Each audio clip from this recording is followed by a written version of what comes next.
Play at Novabet.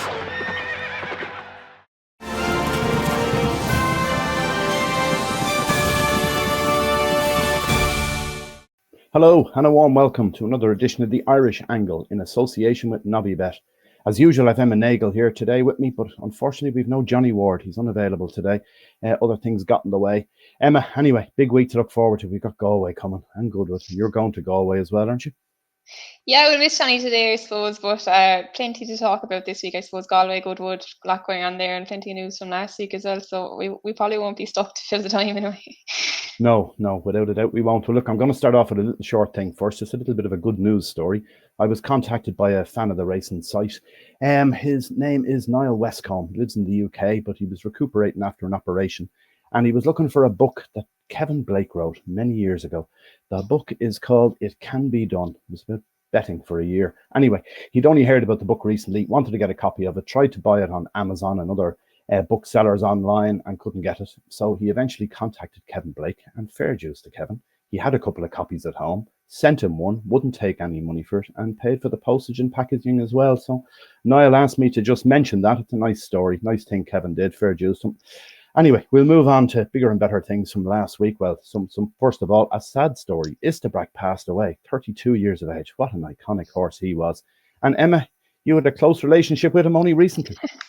Yeah, no, I was really lucky to get down and see him, and I was surprised by the news, to be honest, because when I was there, I think it was May.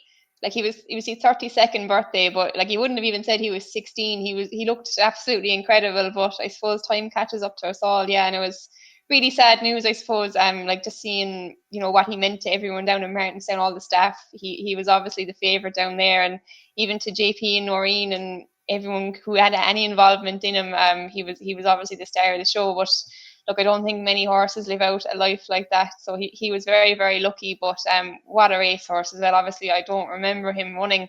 I think I was a small baby if I was even born when he was winning champion hurdles. But like I'm watching back his races. I after I came home from Martinstown that day, I came home and I watched his champion hurdles, and yeah, he was absolutely something else. You probably remember him a lot better than me now in the racetrack. So what would be your favourite memory of him? Oh, I used to love him. He was fantastic, yeah. The only little sour point was his last champion hurdle run. He probably shouldn't have run that year, but anyway. But Charlie Swan was fantastic on him. Charlie was a great jockey and a good friend of mine back in the day as well, and he was always brilliant on him. Knew exactly what he was going to get. Now, having said that, the 3 champion hurdles, you can pick holes in them if you want, that he was beating the same stable companion each year. But at the same time, he was a mega star back in the day. And it's sad to see him pass on, but just to see, like, God, you'd love that yourself at your own birthday party, to get the likes of JP turning up while he's always there, obviously because it's in his stables. But you get Aidan O'Brien turning up and Timmy Hyde and Charlie Swan all there on the day. It's fantastic to see, isn't it? Yeah, and even just listening to we did little interviews with Charlie and Aidan. You can see them on our social media, but like the way that they spoke about Istebrak, you could tell like even like all these years on, like he just means so much to them. Like Aidan, like he was grinning like like he was a young fella that had never dealt with this class of horse before, and whenever he kind of reminisced about Istebrak, it was just lovely to see it, I suppose. And he actually say he was the best horse he ever had, never will have. I suppose he kind of gave him that kickstart as well. But yeah, just the kind of the admiration they had for the horse, I think was kind of it was nice to see it, I think. Yeah, it'll leave a bit of a gap for them now that he's gone. Anyway, we'll move on to other things from the last week. One that we wanted to discuss was Horse Racing Ireland, a new initiative where they're going to have 60 races during the National Hunt season that are not for Willie Mullins, Gordon Elliott, Henry de Bromhead, and Gavin Cromwell. 4 of them aren't allowed to have runners in it. Everyone else is. What do you make of this, Emma? Look, I think it's a good move, and it's good to see that that they're trying to do something, because I think everyone can see in the last number of years the big yards keep getting bigger and bigger, and it's definitely affecting the smaller man. And look, people pick holes in it. There's kind of mixed review. I think the overall kind of response to it is positive, but like you can probably pick holes in it a small bit. I suppose, look, why should you punish these trainers for being successful?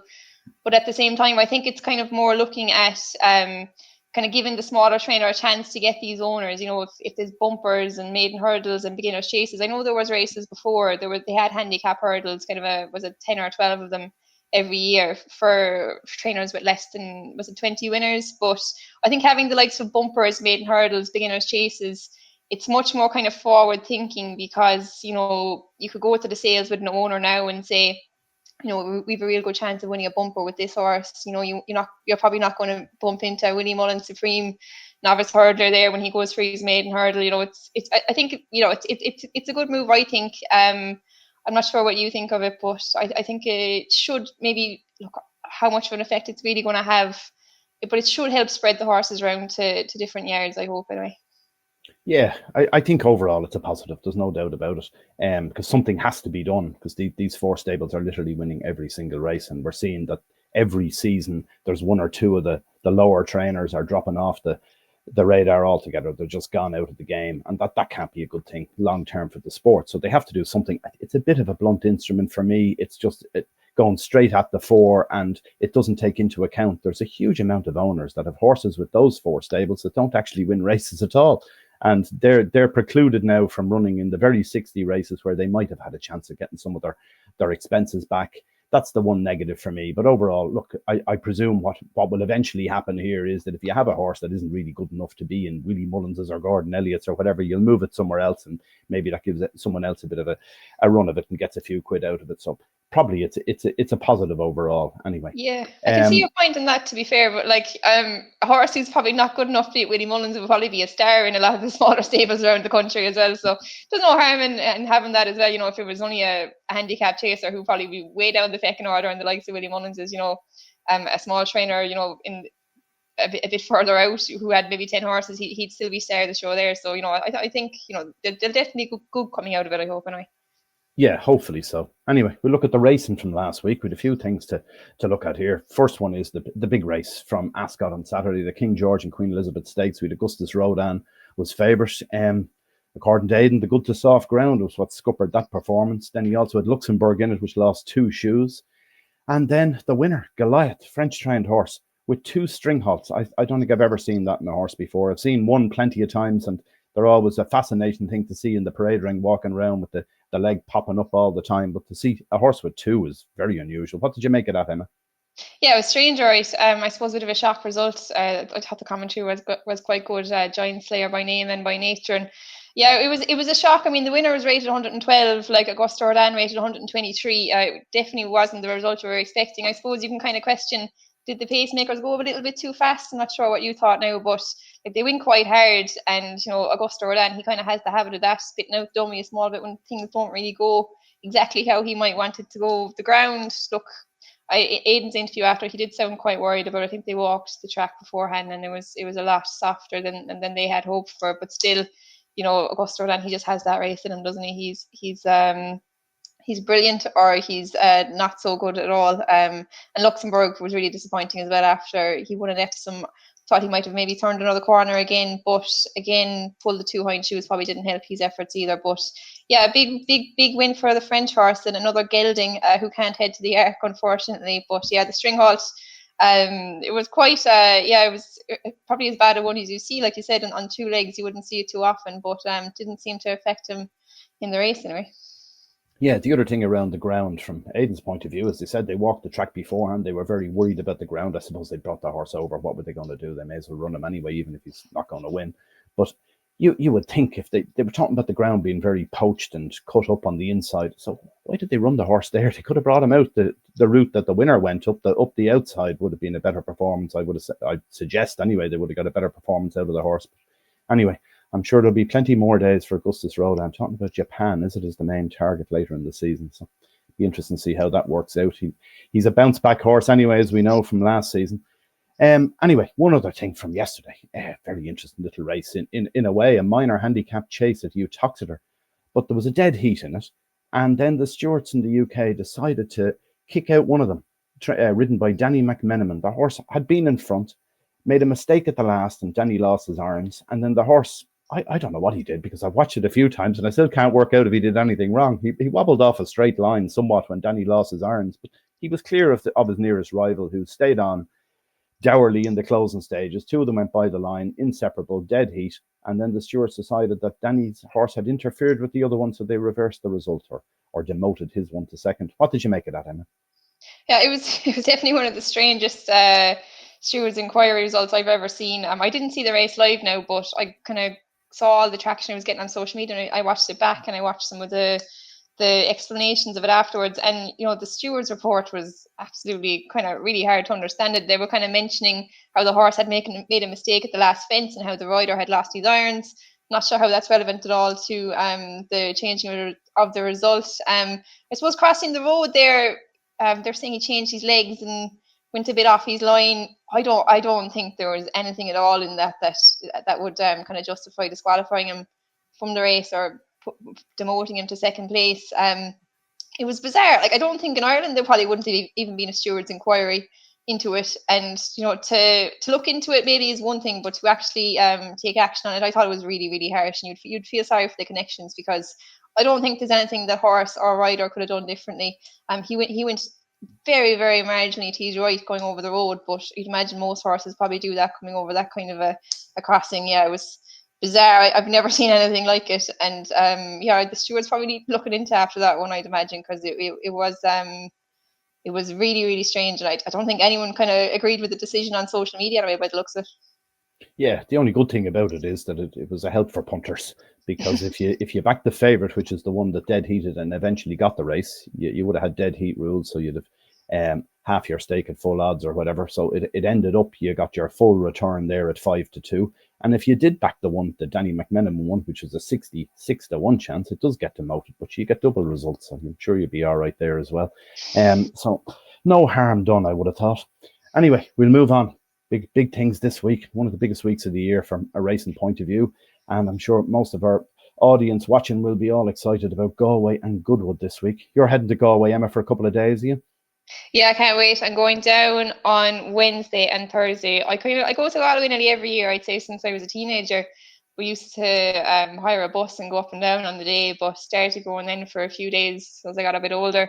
Missed it last year. I actually watched the Galway plate last year from Pacific Beach in San Diego, but I'll be on course this year to watch it live. And yeah, looks so far the declarations look quite strong. Got them in for the plate there earlier, and the likes of Zanny here and a couple of good Punchestown winners showing up. Fields look strong. Yeah, it's looking exciting, and I think the crowds were down slightly last year, but hopefully the nice weather now will help them get a few more in the gate. And pity Galway lost the football yesterday. I was kind of looking forward to the buzz around the track if they were after bringing Sam Maguire home as well, but should be a great week anyway, hopefully. It should be a cracking week, yeah, without a doubt. One horse, is quite a few English coming over, which is interesting to see. And one horse that I was mentioning in some of these previous podcasts is a horse called Gail Mahler. It's a mare with Adrian Keekly. She runs in the first race on the second day on Tuesday. Be interesting to see how she gets on. She's been a prolific winner all summer over in the UK. One to watch out for. But we've also got lots of UK fancies, including in the big race itself, and the plate in Excelsior's Deo. Coming over for Harry Fry is current favourite for that. So it could be interesting to see how the UK ones get on. They've been mopping up on the flat recently. Yeah, it's good to see them coming over, and I suppose like the prize money for the plate is massive, like 270,000 handicap chase in the middle of the summer. You don't really get it races like that too often, I suppose. And Nicky Henderson has won in the hurdle as well for JP. And we'll see tomorrow if that gets declared, I suppose. But yeah, no, great to see them coming over. We kind of complain about it all winter that they don't come, so it's nice to see them coming over with a live chance as well for these big races. And yeah, the plate looks a cracker. We kind of mentioned it earlier. Kind of a few different races. I suppose today I suppose it might be a bit late in the show, but the Connacht Hotel is always the one that I like watching as well. It's a bit like a hurdle race without the hurdles. It's kind of more national hunt horses, national hunt jockeys involved in it, but it's always an exciting one and a big one for the amateurs. They love winning it. And tomorrow there's a 2-year-old fillies maiden, and if you look back through the winners of that, it's definitely one. Whoever wins that tomorrow, put it in your tracker and follow it wherever it goes. I think the last 2 years, Purple Lily and Tahira won it. There's 1,000 guineas winners have come out of that race. It's a really hot maiden, and there's a few kind of interesting ones entered again. Paddy Toomey won it last year with Purple Lily, and he has Lady Marion, a Dubarry filly, and Aidan has Bubbling in it as well. No name ever filly, but there's a few interesting ones in there. And I suppose keep an eye on the likes of Dermot Weld and the Me Colours and Willie Mullins, and you can't go too wrong for the week, can you?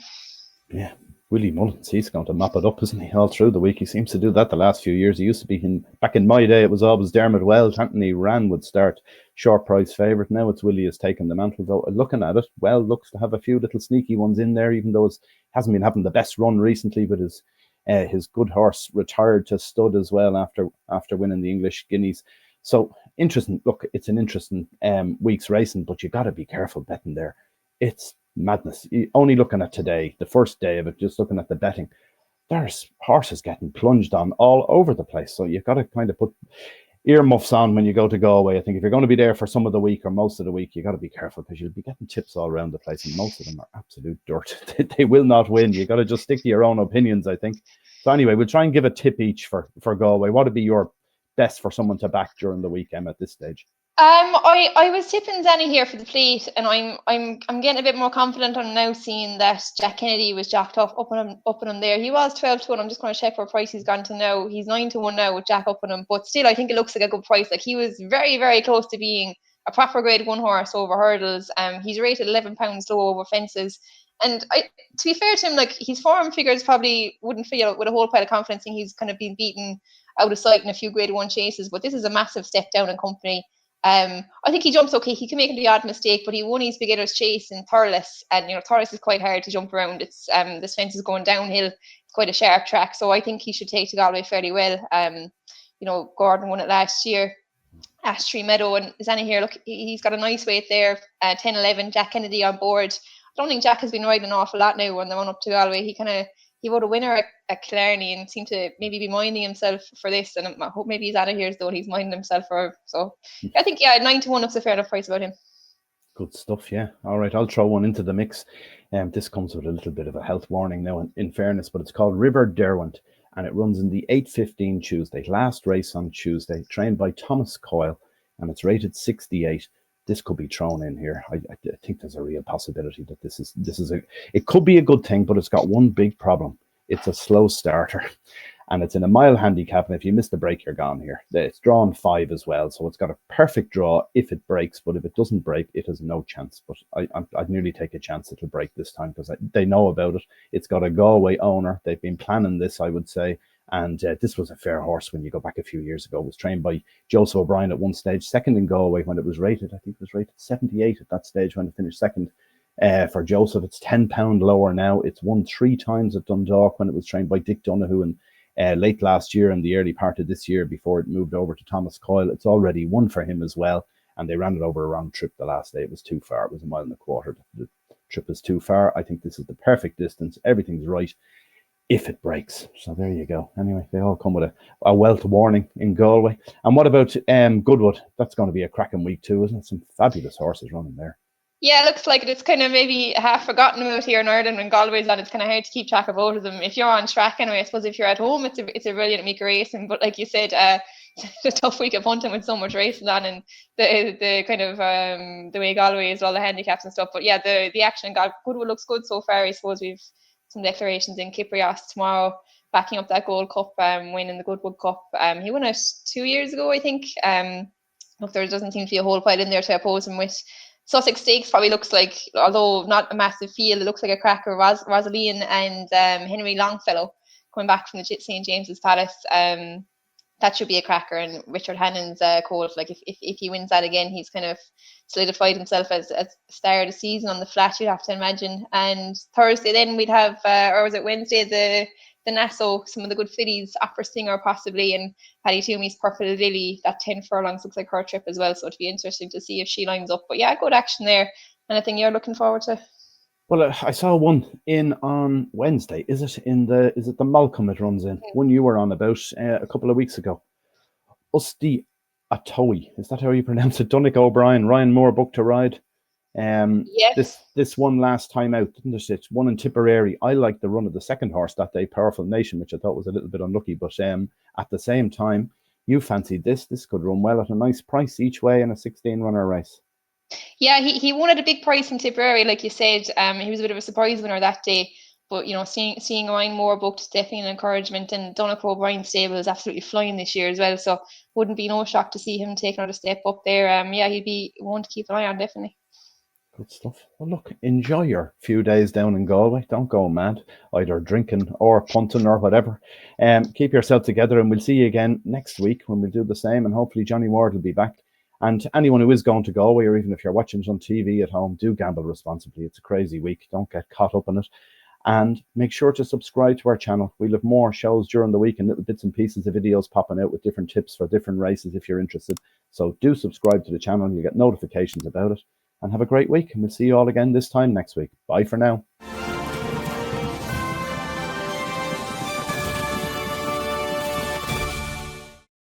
Play at Novibet.